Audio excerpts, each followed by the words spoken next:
નમસ્કાર, આપ જોઈ રહ્યા છો યુટીસી ન્યૂઝ। તમને યાદ હશે આજથી 1 મહિના પહેલા ગુરુકુળ વિદ્યાલયના ચાલુ ક્લાસના દિવાલ ધરાશાયી થઈ ગઈ હતી। 10 થી 15 બાળકો પહેલા માળેથી નીચે પટકાયા હતા। ત્યારે કહેવાતું હતું કે આ શાળામાં અભ્યાસ તો સારો થાય છે, પરંતુ તેનું બાંધકામ પણ ખૂબ જ સુરક્ષિત છે। પરંતુ અચાનક જ શાળાના વર્ગખંડની દિવાલ જ ધરાશાયી થઈ ગઈ અને બાળકો નીચે પટકાયા। આ તો રાહતની વાત હતી કે બાળકોને કોઈ મોટી ઈજા કે જાનહાનિ ના થઈ। ત્યારબાદ વડોદરા મહાનગરપાલિકા સફાળું જાગ્યું અને સમગ્ર સ્કૂલને સીલ મારી દીધી। આજે આ વાતને 30 દિવસથી વધુ થઈ ગયા છે। બાળકો અભ્યાસ વગર વંચિત ના રહે તેથી ડીડીઓ દ્વારા તેમને ઓનલાઈન અભ્યાસ કરવા માટે તૈયારી બતાવી દેવામાં આવી છે। હાલ તમામ વિદ્યાર્થીઓ ત્યાં ઓનલાઈન ક્લાસ લઈ રહ્યા છે, પરંતુ ટ્રસ્ટીઓને હવે જલ્દી બીજી સગવડ કરવી પડે। ટ્રસ્ટીઓએ હવે વાલીઓને જ હથિયાર બનાવ્યા છે। વાલીઓના ખભાનો ઇસ્તેમાલ કર્યો। ટ્રસ્ટી વાલીઓ સાથે વડોદરા મહાનગરપાલિકાની કચેરી આવ્યા અને વાલીઓ જાણે કે રજૂઆત કરી રહ્યા હોય કે અમારા બાળકોના અભ્યાસ માટે બેન્ચીસ કે પછી પાઠ્યક્રમની પુસ્તકો જે શાળામાં બંધ છે તે આપવામાં આવે।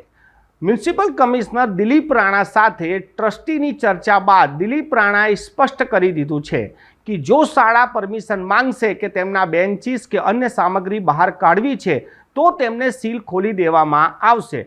ત્યારબાદ સીલ ફરી મારી દેવામાં આવશે। જ્યાં સુધી લેખિતમાં કોઈ સંસ્થા દ્વારા એવું નહીં કહેવામાં આવે કે આ બિલ્ડિંગ સુરક્ષિત છે ત્યાં સુધી સીલ નહીં ખોલવામાં આવે। દિલીપ રાણાએ સ્પષ્ટ કરી દીધું છે કે કોઈ પણ ભોગે વિદ્યાર્થીઓના જીવને જોખમમાં નહીં મુકાય। દિલીપ રાણાએ તો આજે એવી પણ વાત કરી દીધી છે કે આ ઘટના બાદ સમગ્ર વડોદરા શહેરમાં જેટલી પણ આવી શાળાઓ છે તેમની પાસે પણ લેખિતમાં બાહેધરી મંગાઈ છે। જો લેખિતમાં લખાણ નહીં આવ્યું કે તમારું જે બિલ્ડિંગ સ્ટ્રક્ચર છે તે મજબૂત છે તો તેમને પણ સીલ મારવામાં આવશે।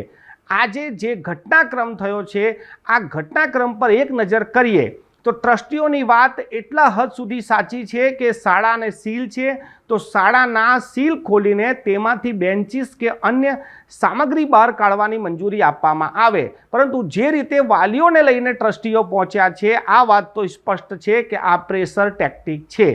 વાલીઓને આગળ ધરીને ટ્રસ્ટીઓ પોતાની ભૂલોને ઢાંકી રહ્યા છે। ભૂલ તેમની છે અને ભોગવવું વિદ્યાર્થીઓને પડી રહ્યું છે।